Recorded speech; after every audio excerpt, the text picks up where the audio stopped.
Welcome to another episode of Tack Right Now, the weekly podcast of the American Conservative. I'm Andrew Day, here with my colleagues Sumantra Maitra and Joseph Addington. Today we'll be talking about the LA riots and the political fallout, the spectacular collapse in Trump and Musk's friendship last week, and Musk's semi-apology today for his behavior. Lastly, we'll discuss a pressure campaign by hawks to get Trump to let Israel attack Iran. As always, I want to note that our podcast app listeners can watch video versions of these episodes on YouTube. Okay, so the big story this week is obviously the LA riots, and I'll give some background. So, Trump officials, in particular Stephen Miller, have been frustrated by the somewhat paltry deportation numbers achieved so far in Trump's second term. So, in May, Miller went to the ICE headquarters and told agents that they needed to ramp up numbers and that they should stop worrying so much about their target lists and instead go to Home Depot, for example, to arrest day laborers. ICE apparently got the message. Deportation numbers have indeed picked up a bit since May. And last week, on Friday, ICE conducted immigration sweeps in LA, including at a Home Depot, sparking protests that led to violent clashes with the police and other lawless activities. On Saturday, Trump ordered 2,000 National Guardsmen to LA to restore order over the objections of Governor Gavin Newsom, who has called Trump's actions an attack on democracy. On Monday, the administration dispatched hundreds of Marines to assist in quelling riots. He's authorized another 2,000 National Guardsmen, I believe, to deploy. Meanwhile, protests have been spreading across several American cities, really big protests in some cases, at least judging by some videos I've seen. Liberals are calling Trump an authoritarian for deploying, military members in LA. Conservatives counter that Trump was elected to deport illegal aliens and that a show of force is needed in this case to help ICE execute its lawful orders. Joseph, I'll go to you first. What's your take on all of this? Sure. I think that this is essentially great for the Trump administration, in my opinion. The number one issue that really elevated Trump during this last election was immigration. People were extremely unhappy with the Biden administration's handling of the border, and Trump was sort of the guy for border enforcement. And as far as border enforcement, that worked like a charm. Border encounters have fallen like over 95% since a year ago during the Biden administration. Um, the other question then was, okay, what about deportations? Trump promised to do mass deportations during his presidency. Previously, we had seen some somewhat disappointing deportation numbers. Stephen Miller is the Trump administration's top guy on immigration, and so he went down and gave ICE, gave ICE a bit of a haranguing, and it seems like things have really picked up. And the violent demonstrations, the looting and the burning of cars, self-driving taxis in Los Angeles, waving Mexican flags around, attempting to assault immigration officers who are enforcing the law. All of these are essentially increasing the political salience of Trump's best political issue, immigration, and at the same time, justifying it even more. The optics of, rioters and looters burning down American cities while waving Mexican flags is simply a vindication of Trump's entire thesis that these are not good people. They are not here to help the United States. They have ulterior motives. It's not like patriotic Americans who just want to work. Like, these are fundamentally a different kind of people, and so deporting them is the right and appropriate thing to do. Their interests are not ours. Sumantra, what's your take? Yeah, I've got four very simple points on this. One, anyone who's protesting, violently protesting with a foreign country's flag, any foreign country's flag on American soil, can be potentially deemed as an enemy and should be deemed as an enemy of law and order at least. Like I wouldn't go that far as like calling someone a traitor or something without knowing that person's citizenship or legal residence, but it is an enemy, of law and order, and that is something which can be, whether it's a Mexican flag or Palestinian flag or Israeli flag or Indian flag or Pakistani flag or British flag, it doesn't matter. If you're on American soil and if you're like taking part in vandalism and rioting and arson and violent protest, or any even like shoving a police officer, that should be meted out strictly according to the law of the land. That's point number one. Point number two, what Joseph said is absolutely right. The immigration was one of the defining things the reason why Trump came to power. I think he should double down. I also do think this is a great opportunity for him to actually show what kind of law and order president he is. Um, by all means, like double down on providing law and order, providing order, justified order by a legitimately elected authority is not authoritarianism. That is by definition democratic. There's a legal distinction that's to be made. Obviously, Gavin Newsom is going to say what he wants to say. He wants to be the front runner of the Democratic, presidential campaign in 2028.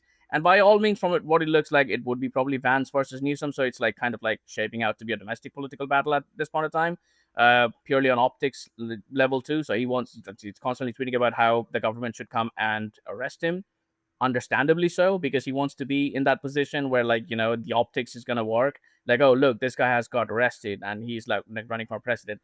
He's exactly kind of doing what Trump wanted to do, like have his mugshot ready. So it's totally understandable. But that being said, Trump has a good opportunity of running down on law and order on this case, and he should. My third point is a more strategic point. There has been a tendency on the right to constantly talk about how these protests are all foreigners.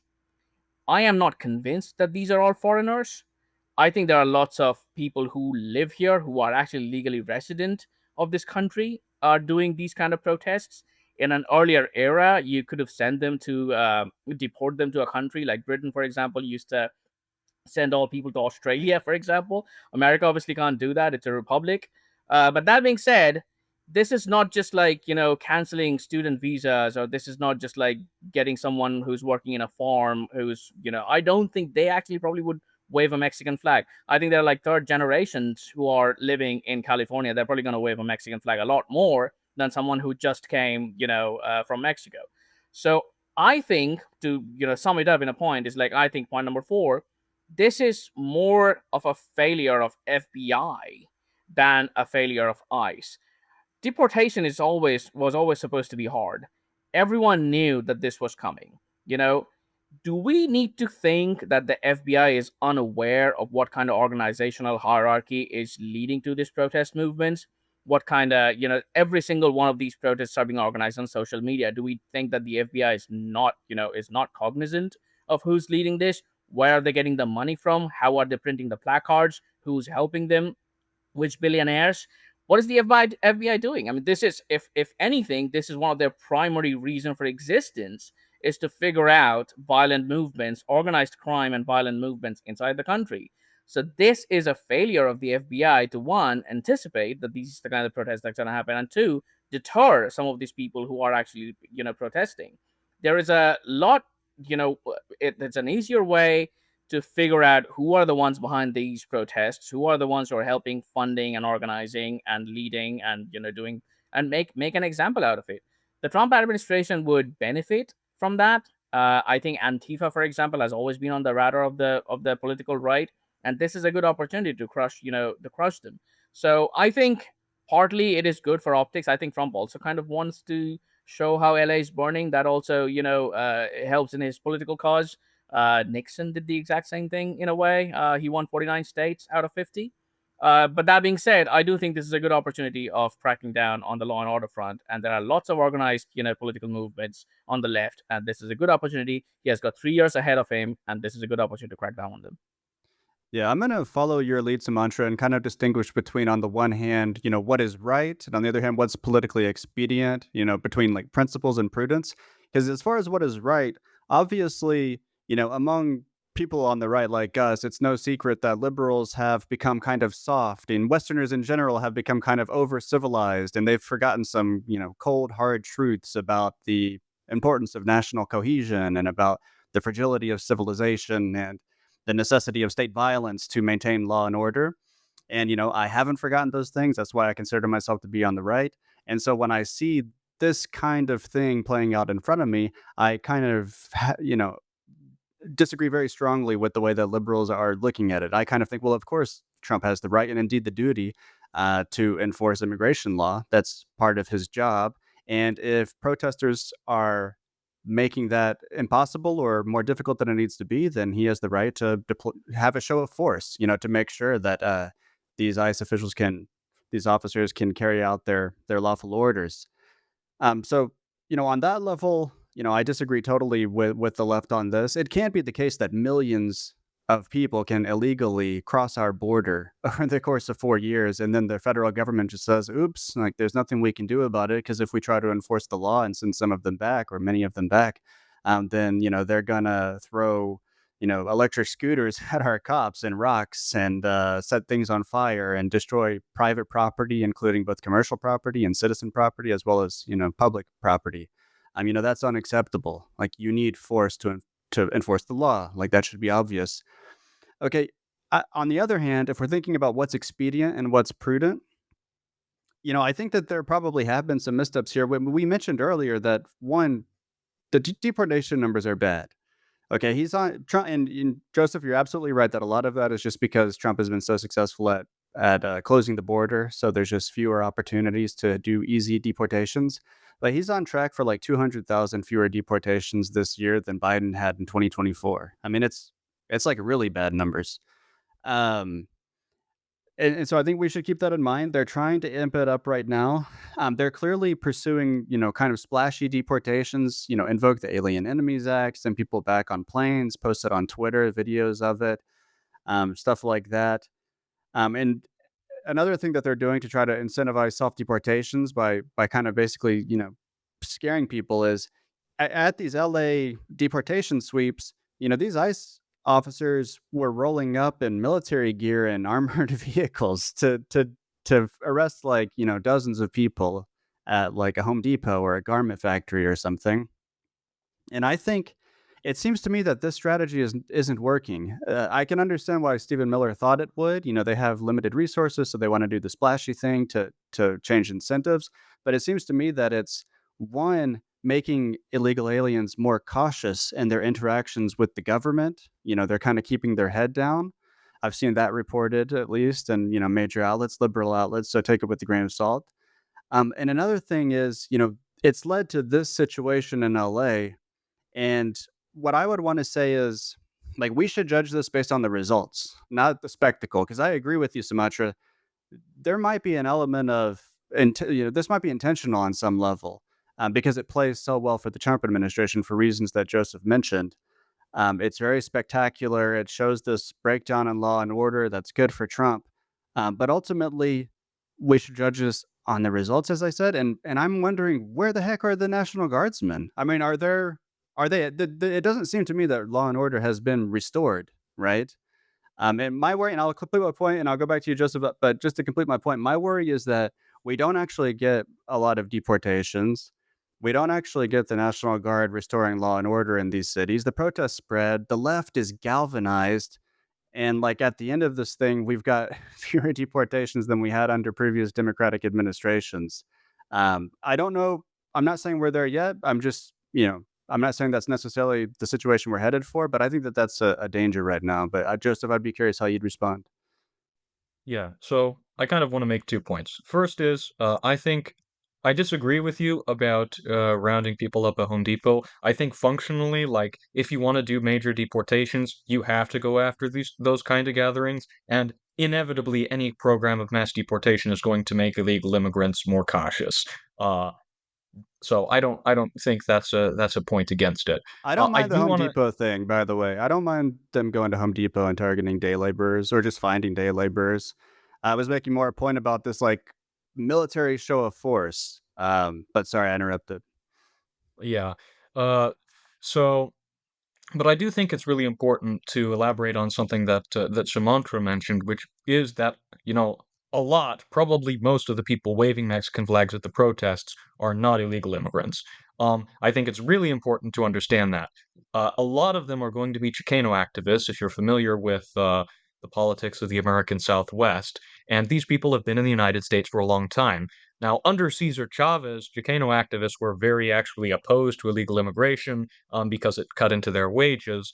But the modern Chicano movement is not the movement of Cesar Chavez and has not been for a long time.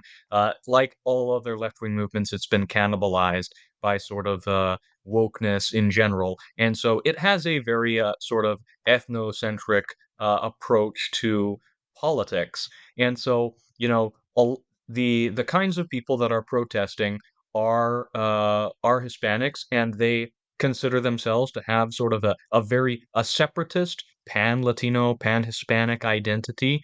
They consider themselves essentially to be the indigenous owners of sort of the land, even though they uh, almost all of them came in very modern times.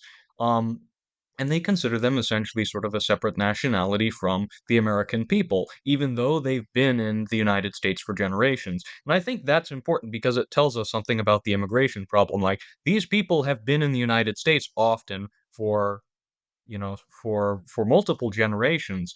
Um, but they still view themselves as separate people. They still will go out and protest and wave flags of foreign countries. And so it's not just as simple as removing illegal immigrants. Like, this is symptomatic of the kind of demographic change that modern mass immigration has brought. And so, when we're confronting the question of immigration, this is something that we have to keep in mind. Like, it's not just illegal immigrants.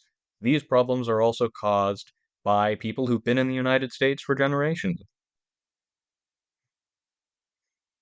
Yeah, so I want to add 2 points, two very quick points on this one. I'm glad you mentioned the Chicano movement. First of all, these people are who are waving the flags. I don't know what percentage of the Hispanic Americans they are. They don't view, you're absolutely right, they don't view it as any kind of protest against immigration. They genuinely view it as an indigenous protest against colonizing forces and stuff like that, which is kind of funny because a lot of these people are basically European Americans. They are Hispanics and they are Spanish descendants. So in a funny way, it is one form of colonialism which is justified, but like the Spanish colonialism, but Mexico, has been part of Mexico. California has been part of Mexico for a long time. Yada yada. But the Anglo colonialism is like looked down upon. So there's this just kind of like a massive contradiction and hypocrisy in some ways, which is there. The second point is, again, a lot of these people, most of the protests and violence that happened in New England in the Ivies, they are not from people who are or students who are coming from abroad, which is one of the reasons why State Department coming and saying like, oh, we're just going to cancel student visa. Well, yeah, all five of them. I mean, that that it doesn't help anything. We have to understand that there has been a steady idea within this country, in a way, through permeated through the higher education system, that America is a uniquely racist and sexist country, and like everything about it is bad. And these are, a lot of people are resident Americans. They have been citizens of this country for like 2 or 3 generations, and they don't have any kind of any sense of solidarity. One of the reasons why libertarians are so wrong about this, like, there needs to be a national solidarity, and there has been in previous eras. When the Irish first came, or when the Italian immigration happened, they wanted to be Americans. Germans, for example, wanted to be Americans. It's the same thing that happened in the Habsburg Empire. There were multi-ethnic liberal empires before, and people had a sense of solidarity with the dominant narrative. That is not there anymore, and that is a problem for whoever is leading this country. There needs to be a rebirth of a sense of traditional nationalist identity. It doesn't matter what color or skin color or ethnicity you belong to. You are at the end of the day an American, and you have to like feel proud about that country. The second point, which is something that I've been thinking about in the last few days, the biggest shift against mass migration. Even today, there was this Twitter tweet that came out saying like there's been a 40%. I think Harry Enton from CNN was showing the numbers. 45% shift against mass migration has been among immigrants, legal immigrants. That is the one of the core constituencies of the Trump coalition. We have to understand that majority of the legal immigrants, if not majority, at least a significant chunk of the legal immigrants, are tired. It's their businesses which are being burned in riots. So it's a lot more complex problem than saying like, oh, these are like just foreigners coming and protesting on our cities. At the end of the day, the problem is not like immigration per se, but essentially restoring order. And restoring order would mean figuring out that this would be equally, deterring to foreigners coming and protesting and to Americans who are committing violence because they have some kind of weird idea about their own country.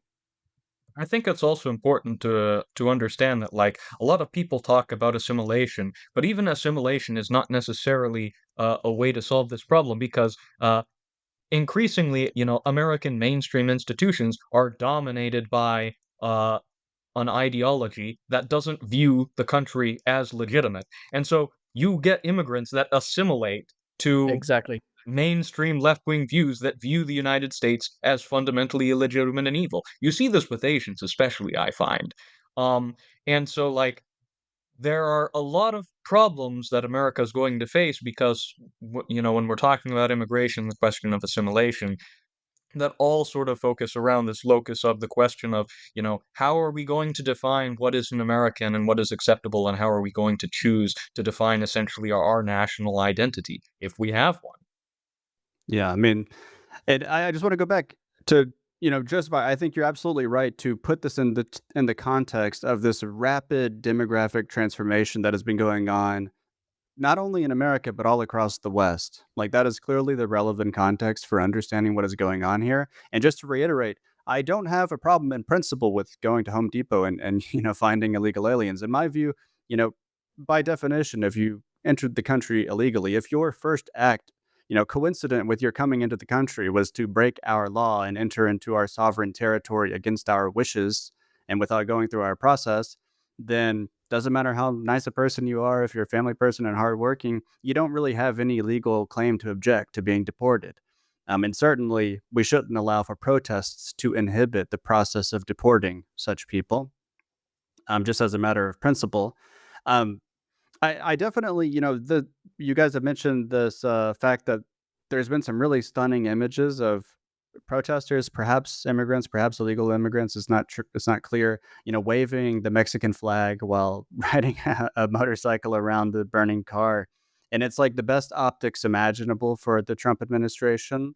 The fact that this is happening in LA, I think, is very significant. It almost seems, in retrospect, inevitable that this would happen in LA, because of the huge amount of Hispanic immigration to California and in particular Los Angeles that has become kind of a symbol for what the United States as a whole might be headed toward. I think Pat Buchanan even said that once on a television program and got in trouble for it. My point was just, the optics of this are playing well now. It's always hard to read polling right after an event is happening, but based on the polling that we've seen so far, it's pretty obvious that this is playing well for Trump. It looks like he had a boost in his overall approval numbers. It seems like most people support sending the National Guard. Most people still support mass deportations, but I don't know if that will stick if if they're not actually successful in quelling these riots and continuing these deportations. If we get another like 2020 George Floyd riots, like immigration edition, I think that Americans could end up being very fed up and they can start to think, well, last time this happened was during Trump's first administration. Maybe something's wrong with Trump here. Like if they're going to do this, if they're going to cross the Rubicon in this way, and it is a really big deal, it's a really grave situation for the president to nationalize a state national guard, federalize it, I mean, and deploy it on the streets for the purpose of against the governor's wishes for the purpose of quelling riots. I think he's has every right to do that, but it's a serious action. And if you're going to do that, it better work because I Well, think so this could far, go he bad. hasn't actually deployed the National Guard to quell the riots. Right now, what they're doing is they are guarding federal property in Los Angeles. Well, I haven't even seen evidence that these 4,000 National Guardsmen are even on the street doing anything. I've seen a few pictures of them and I think maybe a picture of Marines as well, because isn't it 700 Marines and now it's up to 4,000 National Guardsmen? Yeah, I doubt the their other job. 2,000 have been deployed yet. The No, they first haven't. 2,000 it's like they've just barely finished getting the first 2,000 there on Monday, so. There is also something that's very easy to do, as we discussed before in our previous podcast as well. You can make life miserable for those who employ foreign migrants. It's a very Hmm. easy thing to do. Make the remittance like 3.5%, make it 25%. It's that's an act of, Congress. Like, that's an easy thing to do. deter people from hiring more people, and that in itself kind of incentivizes self-deportation. You don't have to go to Home Depot to like pick up my or go to the street to see like who's like an illegal working waiting for a job wearing a hard hat on the side of the street waiting to be picked up or some kind of demand. I mean, just make their the people who are employing them make their life miserable. Every single of those transactions happen. People take out money to employ people, even if they're probably paying with cash. The people to the person who's actually working, they are still taking out money. They still have a bank account. The person who's employing them has got a bank account. All of those things could be tracked. There are lots of ways where you with which you can actually deter migration. You don't have Yeah. to just keep on doing a performative show of arresting people wearing like military gear. I agree with you. Like the optics doesn't really look good. I think it's creating whole bunch of problems. But you can make the employer's life a lot harder. I mean, I think the optics look good now. I just don't know if that'll sustain. The fact that this is all happening while Congress is discussing this big, beautiful bill is kind of interesting because that includes some immigration provisions. And now some senators are talking about increasing the tax remittances. And, if this was intentional on some level by the Trump administration, and that's what liberals are saying, but I'm not making the same point as them. I'm not saying it's therefore illegitimate. That's just how politics works in a democracy with a, parliament or a Congress. Presidents have those kinds of political considerations, inevitably. So one And it's one not motive like here, it's a false flag or anything. The people who right? are doing the people who are protesting are doing it legitimately. So, Yeah, they're doing it organically. Maybe there's some top-down kind of astroturfing going on, but it seems to be mostly organic, bottom up. Um, that might be a good segue actually, because the big beautiful bill is relevant to our next topic, which is about Trump and Musk. So obviously they had this spectacular falling out last week, the proximate cause of which seemed to be Musk's outrage about the big beautiful bill. Supposedly he's kind of rediscovering his libertarian streak. So what happened last week, beginning Thursday, went way beyond a policy dispute. Musk flew off the handle, fired off a series of incendiary tweets. One said that Trump wouldn't have won the election without Musk's support. Musk also said Trump was guilty of ingratitude. Then came what Musk called the really big bomb. He said that Donald Trump's name was in the Jeffrey Epstein files and that this was the reason those files hadn't been released yet by the Attorney General and the FBI.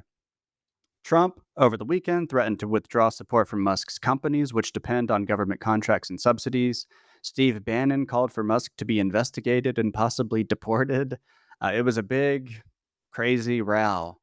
Today, Musk actually walked back his comments, or some of them, saying he regretted some of his posts. They went too far. He didn't clarify which posts he regretted, but a lot of them seemed to go too far, especially the really big bomb. Joseph, I'll go to you first. What do you want to say about this? sure. All I've got to say is I don't know what's going on with Musk. I'm not going to defame him or anything, but he's clearly not stable at the moment. Um, you can't insinuate that someone is a pedophile and then go, "Oops, sorry." Yeah. Um, so uh, the entire thing is completely ridiculous to me. But it's obvious that Musk was something happened and Musk was very unhappy. I think for me the most obvious sort of conclusion is that Musk was generally unhappy with with how his contributions to the administration were treated. Musk is used to being in charge. He's used to being the boss. And he owns Twitter. He's the richest man in the world. He owns SpaceX. He wants to take people to Mars. And so he's used to having things the way that he wants them to do. And he thought that, with his ownership of Twitter or X as a megaphone and all the money that he has to throw around in politics, he could make things go the way that he wants to. And that's not true. That's not how politics works. If you have a big megaphone and a lot of money, it still doesn't mean that you get what you want. And so, Trump is actually the big dog in American politics right now, and things tend to go the way that he wants them to go. And he has his own priorities, and they're much different than those of Elon Musk's. Obviously, he prioritizes, for example, deportation, immigration enforcement, and the big beautiful bill, getting those things done more than he prioritizes reducing the national debt at this moment. Although, that would be hard in any case, given what our spending consists of. And so, the way the the priorities of the Trump administration didn't match. Elon Musk felt that, he'd been slighted and he wanted to have his own way, and so he decided to try to make a political move to get it. He suggested that he was going to start his own party that represented the middle 80% of Americans or whatever, which is a complete fiction because uh, there are not, not only not 80%, but probably not even, 8% who would vote for an Elon Muskite party in a general election. That all backfired, and Musk realized, he came down from whatever he was on and realized, oh wow, this was actually a huge mistake. And so now he's trying to walk it back and pretend like nothing happens, because again, he doesn't really understand how politics works or apparently how people work, because that's not really the kind of thing that you can just pretend didn't happen. Yeah, and whatever he was on is ketamine. That's what you're referring to. Sumantra, what do you think? Yeah, this is not the first time he called someone a pedophile because he was angry. You guys remember when the cave, the children went to the spelunking thing in Yeah. Thailand, and there was this British guy who was trying to help them out, and something happened, and he commented something on Twitter, and then the British guy said like, "Why don't you come and help?" or something. I was like, "You're a pedophile." I mean, that's his standard, response, I guess. I don't really understand, how his mind works, or if it at all works. Like for someone who's that rich, he seems to be very socially awkward. I don't want to go and disparage publicly, but it's kind of, almost like autistic. Like he doesn't understand social He interactions in a said he way has that, Asperger's before. He said he's on the spectrum. well, clearly, evidently he is. I think. Look, I actually, I would, I'm going to try and play a little bit of devil's advocate. I actually do sympathize with a whole bunch of things that Elon Musk has said. I do think, for example, that there cannot be more regulations on artificial intelligence. Uh, I am a historian. Historians, the DARPA and NASA was not winning the race with the Soviet Union. It was only after the private companies started to pour in the military-industrial complex, the Cold War was won. So I am, pro free trade when it comes to, within the United States. I do think there needs to be more competition. So I agree with. I do think the big beautiful bill is not really that good. It's bad. It's bad for the debt burden. It's like, yeah, 10 years time it's gonna go down. Well, yeah, promises. We have seen that before. The only last time I remember when the budget was balanced was in 1996, and so I kind of like agree with what Elon Musk says. But that being said, there are two very historical point that one would think. One, it is surprising that Elon Musk thinks that he can actually win in a conflict with the sovereign, so to speak. You know, Elon Musk thinks that Donald Trump is ungrateful because Trump wouldn't have won without Musk's support. That is partially valid. The Elon Musk's money and obviously his taking over Twitter opened up the free speech debate, and that is an unthinkable amount of help that's to the right, and for that the right is going to be forever grateful to him. He genuinely made the debate open when it comes to social media, and he spent a whole bunch of money when it comes to campaigning. That being said, he didn't just come to the right because he was a benevolent guy who just wanted to help. First of all, he was extremely angry with the left because his because of the treatment of his own child, and transgenderism. So there was that vengeance quotient which was there. Second of all, the left, including the European left and the American left, wanted to jail him. Like this, what he wanted to come to the right because he had no other option. The only way he could have, saved himself from potential imprisonment was to side with the right. So I understand that he feels ungrateful, and I kind of feel bad that everyone uh, bites at his ankle from the sidelines. Comparatively, Elon Musk has done more for the right than a lot of people who comment on social media, including those people who are commenting on his social media. But that being said, Elon Musk didn't just come because he wanted to help people. Second of all, in any historical aspect, the crown always wins. Like that's a golden rule of politics. East India Company and the crown took over, and that's the same thing that happens with Elon Musk.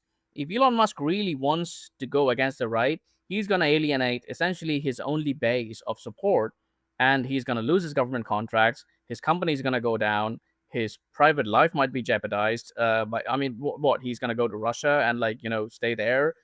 and help Vladimir Putin. They Like, I offered don't know him what. asylum. Right.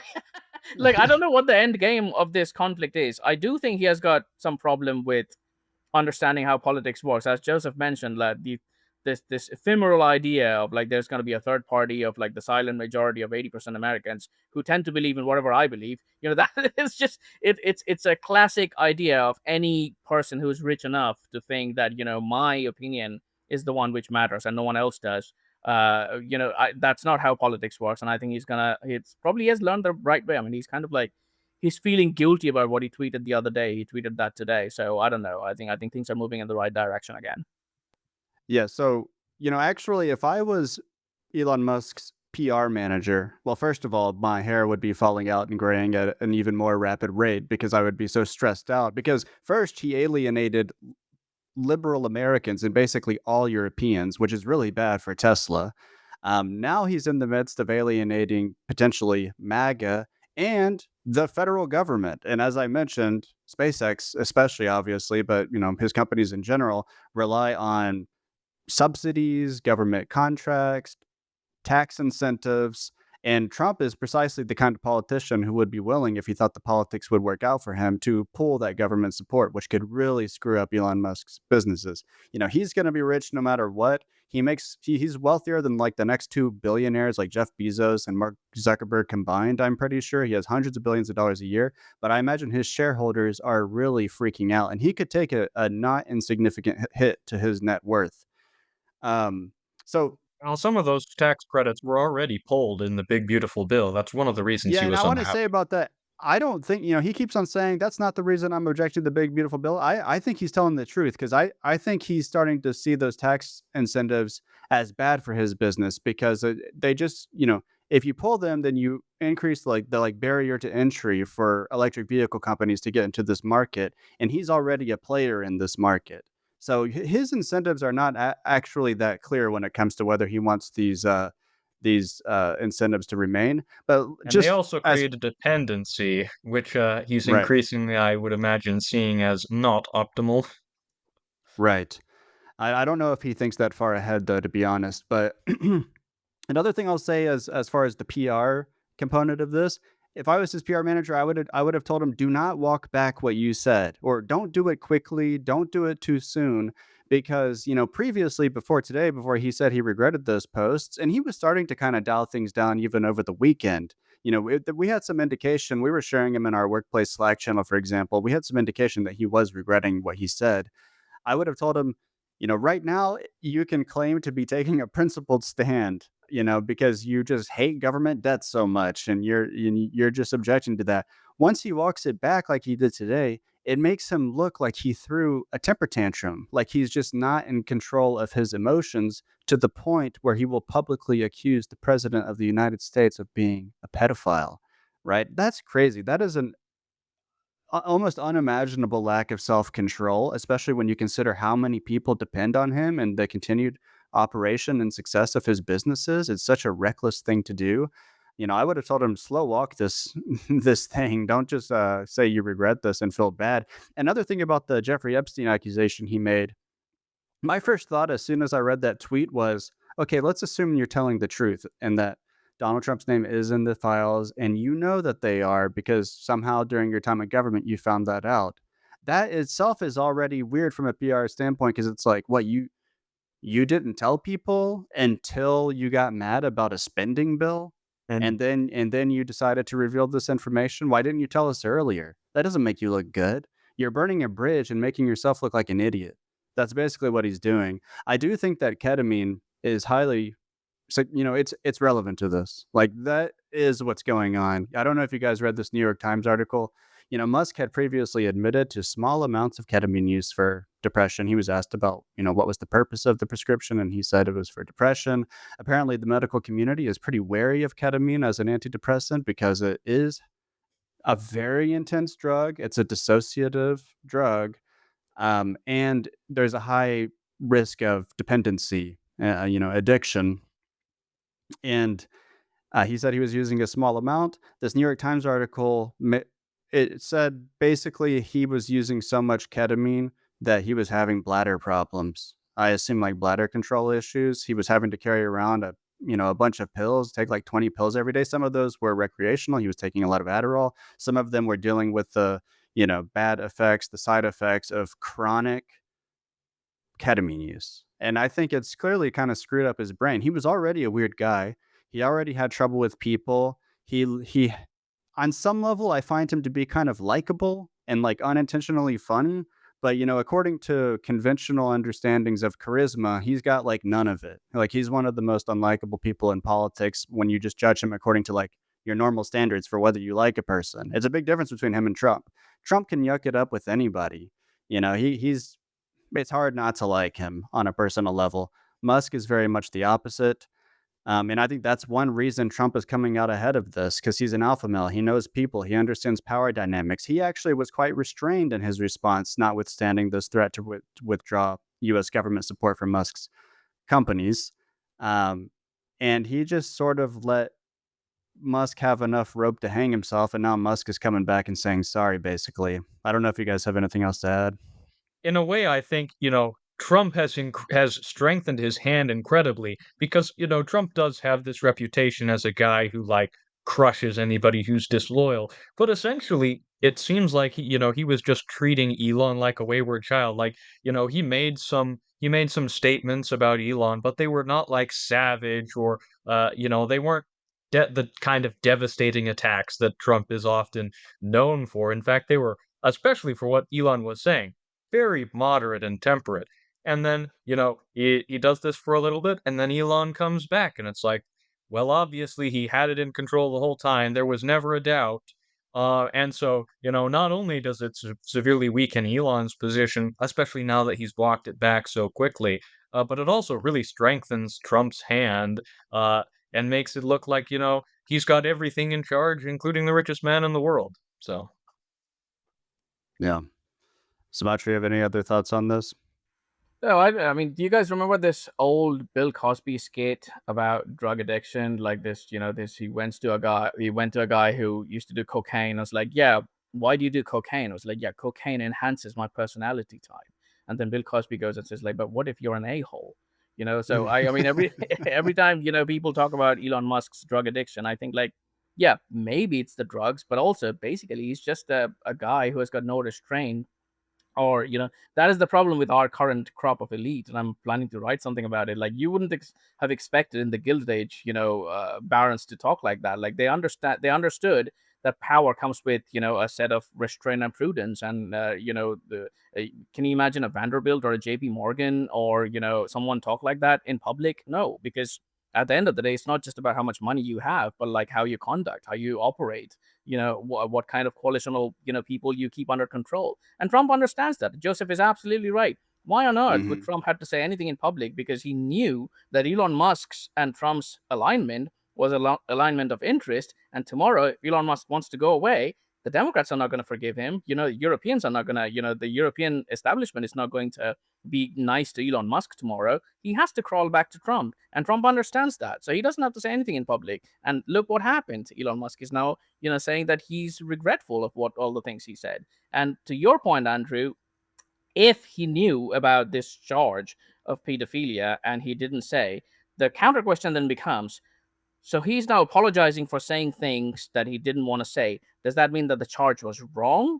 Or does that mean like he just regrets saying it out in public? Because it just keeps on adding to his PR burden because he has to now clarify, and he has made a mess out of himself, and you can't seem to get out of it. Yeah, he's definitely going to be asked that question, and it would be difficult for anyone to navigate such a question. And he lacks the social skills to navigate it, certainly. Yeah. And I agree with you guys. I think this is one of the most prominent things that's misunderstood about Trump. Like the biggest misunderstanding that people have about Trump is that he just flies off the handle. He's always flying by the seat of his pants. He doesn't have any self control. He just always escalates. That's not true. Trump is highly strategic. He doesn't hold a grudge. He doesn't have thin skin. These are all things that liberals don't understand about him. Rubio, this isn't the first time that someone has said something outrageous about Trump, and Trump basically, once he put aside that personal enmity and once he got past that political challenge, he let the guy come back into the fold. Marco Rubio in the 2016 campaign, said that Trump had small hands and that this implied that Trump had something else that was small. Okay. And you know what I'm referring to. And Trump, he hit back, obviously. But now Rubio, Secretary of State. Like Trump is able to just like let go of these things and to think in terms of what are the power dynamics and how can he best navigate them. Obviously he tries to maintain the strongman image. That's a big part of his mystique as a politician. But he is, I think, a highly canny and strategic politician on these matters, I and mean, Musk J.D. Vance is said some not. pretty unflattering things about him in 2016, and now he's the heir apparent. That's another great example. Yeah, he basically compared him to Hitler, if I remember correctly. He was a big time never Trumper. We need to move on to our final topic because we're kind of running out of time here, so we can be quick. But it's about the intensifying fight between conservatives who favor foreign policy restraint and hawks who want Trump to be George W. Bush 2.0. That's my read, at least. Not the most objective description, but I think that's basically what's going on. Hawks have been waging a pressure campaign to get Trump to abandon diplomacy with Iran, restore maximum pressure, and either strike Iran or let Israel do so.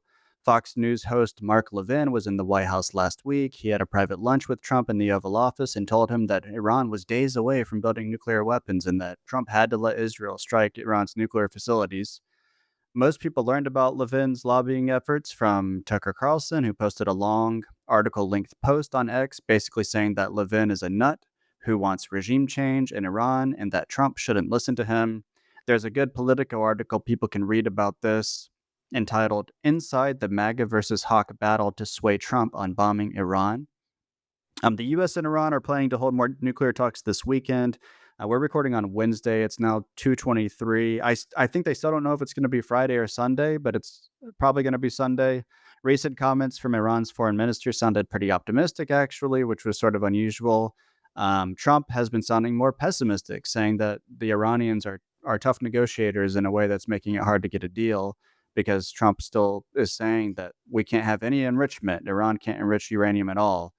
And last thing I'll add, we learned that again this Monday. So Trump and Rubio and the other national security officials and the administration met, I think, at Camp David on Sunday, and they were talking about the whole Iran situation. Trump on Monday called Netanyahu to kind of keep him apprised of what they discussed. And he, again, I think it's like the fourth time this has happened, told Israel, no, you can't attack Iran. You don't have the green light to do that. That's going to screw up my talks. I want to get a deal instead. Um, Sumatra, weigh in here. What do you want to say? Yeah, I think at this point of time, it's frustrating to think that something which is achievable in a short term is not being achieved because of simple issues like a bunch of people not wanting to get a deal with Iran. The two questions which, like, the entire hawk versus dove thing when it comes to Iran, it boils down to 2.1. There is this standard try from the hawk side to say, like, yeah, just let Israel do it, you don't have to do anything. Well, yes, but given that if Israel tomorrow attacks Iranians, they know, we know, the Iranians know that the Iranians will have to retaliate. And at that point in time, Israelis won't be able to defend. So that is a roundabout way of dragging America into a war with Iran. Every single time Israelis attacked anything in Iran, the Iranians retaliated, and it was us who were defending with our ships and our anti-aircraft weapons in from the Red Sea. So that's one. Second, everyone and their cousin knows that there cannot be a deal with zero enrichment with the Iranians. That is not going to happen. That is one of the red lines. I do think that the Trump's idea of this deal is better than the JCPOA, given that this is the first time the Iranians actually accepted Americans going and checking out on their enrichment levels. So I think that was a win, and Trump should have taken it so far. But also, I don't know why the delay is there. Like, it's not like you're gonna get any further than this. Like, this is all that we have gotten so far from the Iranians. They said that they're not going to weaponize. They said they have accepted Americans to go and observe their enrichment levels. They have even accepted that they are going to utilize their nuclear energy towards peaceful purposes, towards uh, electricity and stuff like that. I think that is a deal itself. I think the Trump can just keep saying, like, yeah, we have gotten what we wanted to do, and here, sign the papers and get out of it. I have no idea why it is being delayed. It's now objectively, a deal with the Iranians is probably a lot easier to get a deal than Ukrainians, because at that point in time, they're both of the sides actually want to fight. Here, the two sides in question, the U.S., the Americans, and the Iranians, don't really want to go to war. Either of those two. So we don't really have to do anything that would be counter, intuitive to that, concept.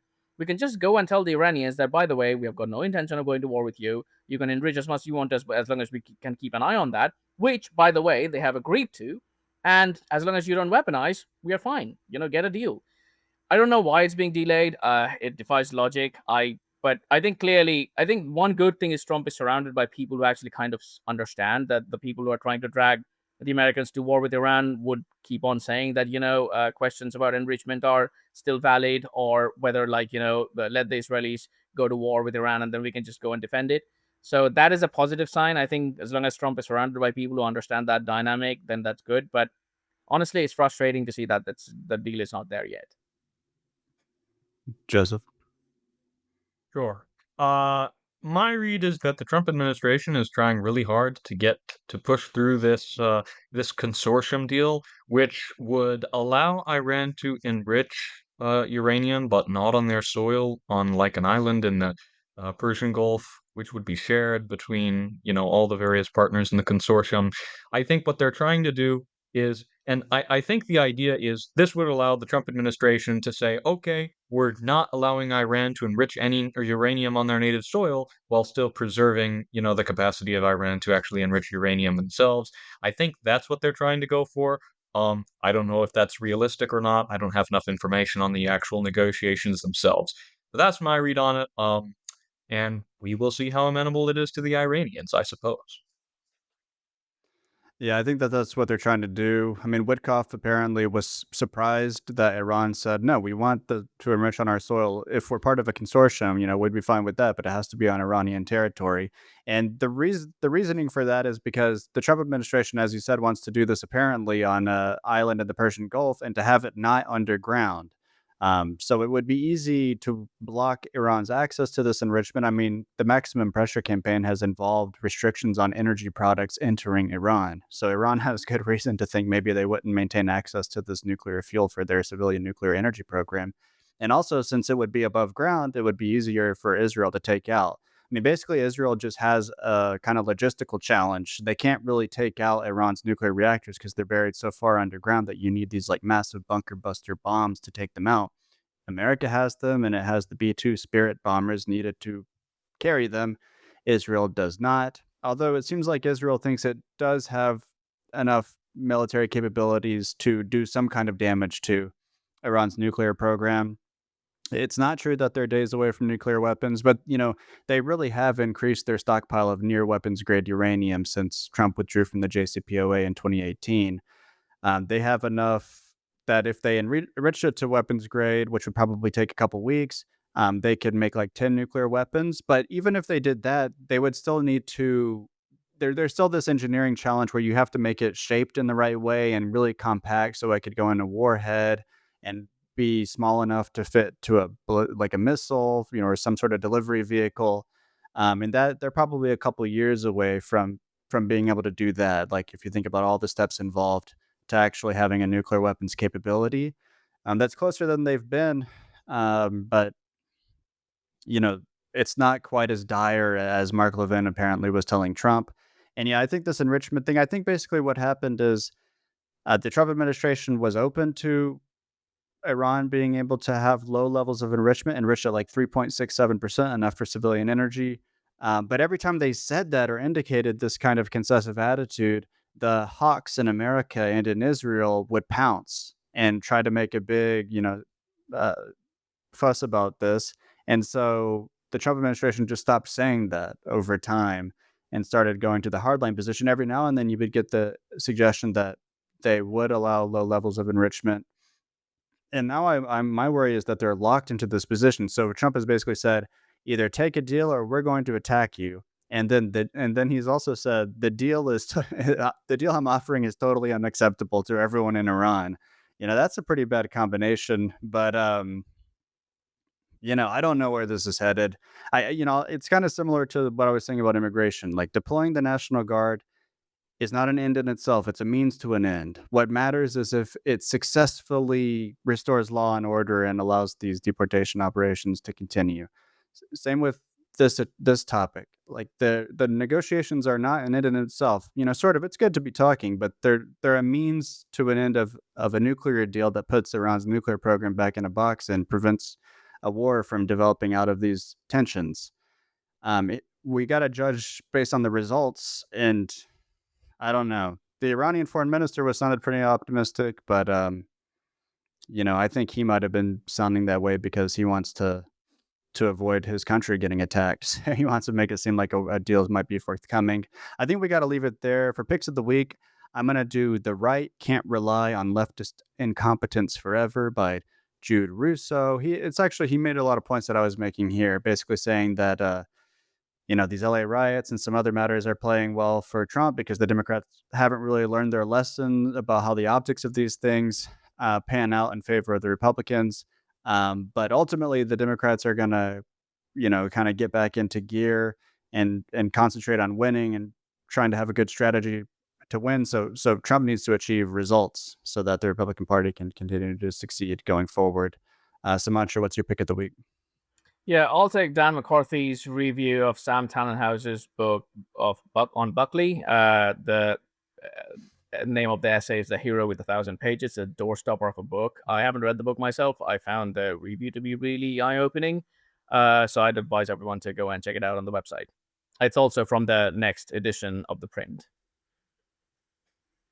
Joseph. Yeah, I will take Jim Attle's piece published today, "The Buchananite Moment in L.A., talking about Patrick Buchanan and the Los Angeles riots. It's a good piece. Talks about the opportunities and questions, the political questions involved in the riots as well. So, Okay. So that brings us to the end of this episode. I want to thank our listeners for listening until the end, and I want to thank you, Sumantra, and you, Joseph, for the illuminating conversation. See you next time.